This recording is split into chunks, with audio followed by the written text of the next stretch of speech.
فإن اللہ بہ علیم، کہ اللہ کا قرب حاصل کرنے کے لیے اللہ فرماتا ہے جو چیز سب سے زیادہ پسند ہے نا وہ میرے نام پہ دو گے تو تب جا کے تمہیں اللہ کا قرب حاصل ہوگا۔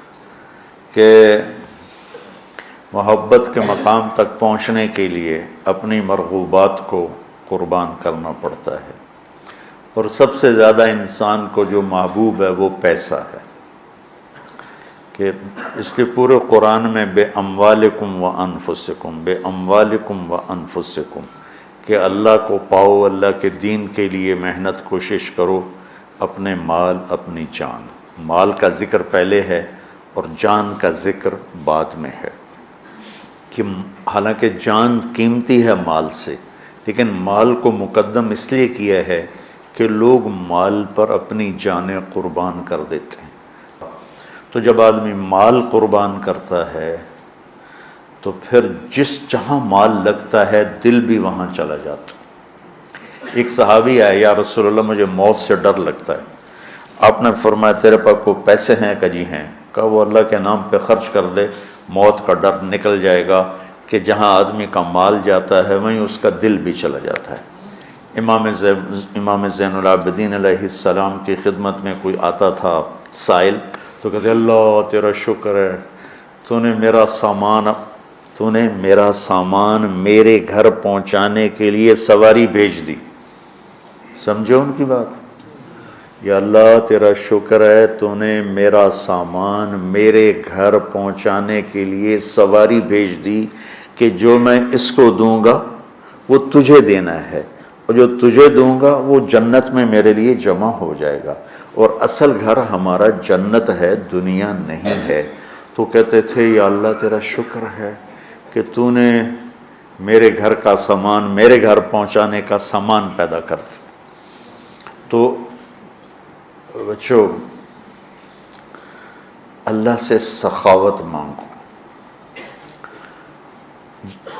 موسیٰ علیہ السلام نے پوچھا یا اللہ تیرے ناراض ہونے کی نشانی کیا ہے؟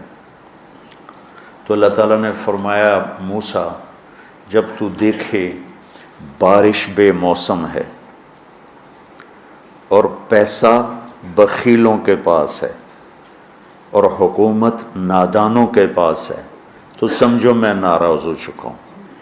جب بارشیں بے موقع ہوں، پیسہ بخیلوں کے پاس ہو جو نہ خود خرچ کریں نہ کسی اور پہ خرچ کریں، اور حکومت بے وقوفوں کے پاس ہو تو میں ناراض ہوں۔ کہ یا اللہ جب تو راضی ہو پھر جب تو دیکھے بارشیں موقع پر ہو رہی ہیں، پیسہ سخیوں کے پاس ہے، حکومت سمجھداروں کے پاس ہے، تو سمجھ لے کہ میں لوگوں سے راضی ہوں اور ان سے میں خوش ہوں۔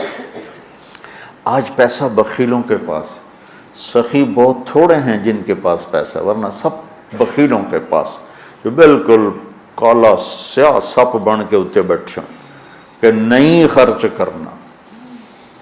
اور ایک کم وقت ہوتا ہے وہ بخیل کا بھی پیو ہوتا ہے، وہ شحیح ہوتا ہے۔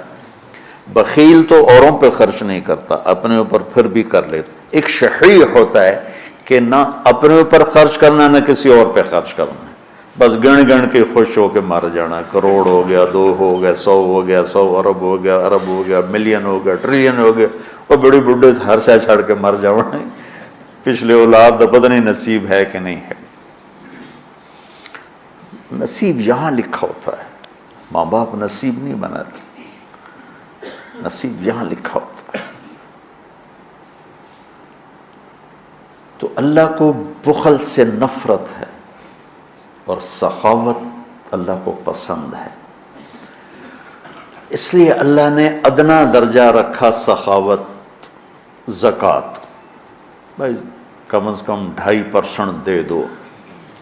یہ جو بارڈر ہوتے ہیں نا، بارڈر، تو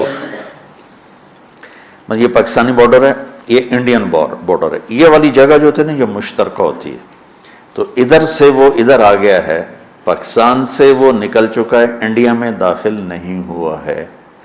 اس بیچ کا جو ٹکڑا ہوتا ہے، تو جو آدمی زکوٰۃ دیتا ہے وہ بخیلوں سے نکل آتا ہے اور سخیوں میں شامل نہیں ہوتا۔ ابھی وہ راستے میں ہے، اگر وہ 2500 پہ 1 روپیہ بھی اوپر کر دے تو سخیوں کے بارڈر میں داخل ہو جائے گا. پھر آگے سخاوت کی کوئی حد کوئی نہیں، لیکن جب تک وہ زکوٰۃ دینے والا کوئی سخی داتا نہیں بن گیا، بخل سے نکل گیا، درمیان میں، جیسے مرد عورتوں کے درمیان ایک مخلوق ہے نا، نوشیروان کا پوتا تھا خسرو، جس نے اللہ کے نبی کا خط پڑھا.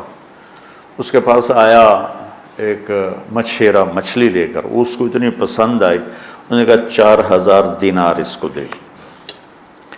4000 دینار 80 کروڑ روپیہ بنتا ہے. تو اس کی بیوی نے اس کے کان میں کہا یہ کیا کیا؟ کیا کیا؟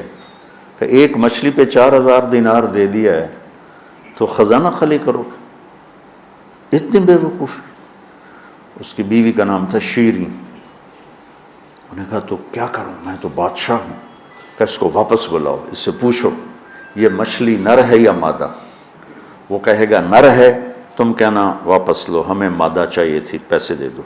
وہ کہے گا مادہ ہے، تم کہنا ٹھیک ہے واپس لے لو، ہمیں نر چاہیے تھا، ہمارے پیسے ہمیں دے دو. ہاں یہ ٹھیک ہے. تو اس کو بلایا، ہاں بھائی یہ مچھلی نر ہے یا مادہ؟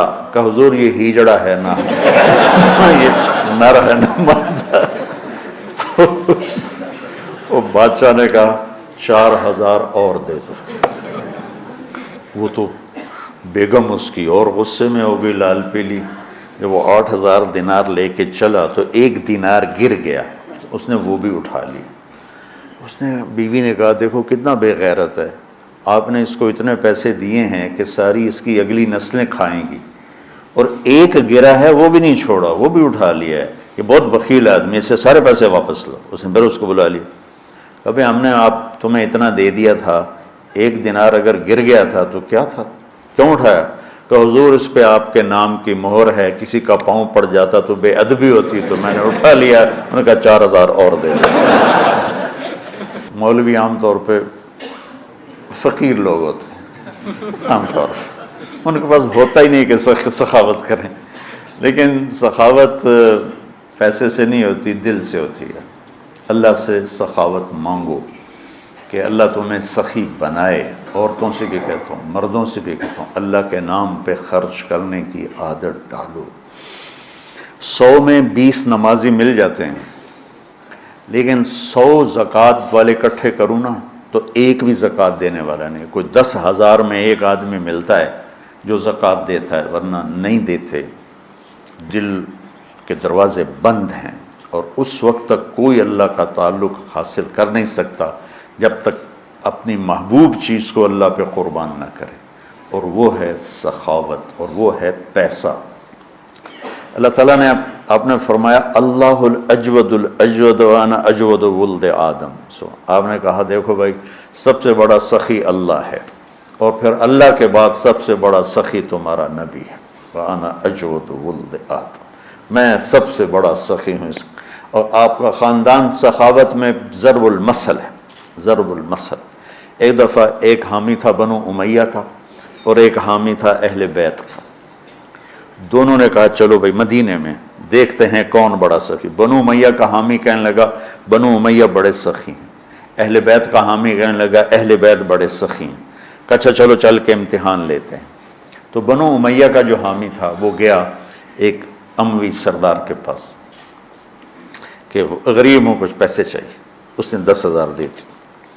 پھر دوسرے کے پاس گیا، اس نے 10,000 دی. پھر تیسرے کے پاس، 10 سرداروں کے پاس گیا، ہر ایک نے 10,000 دے دی.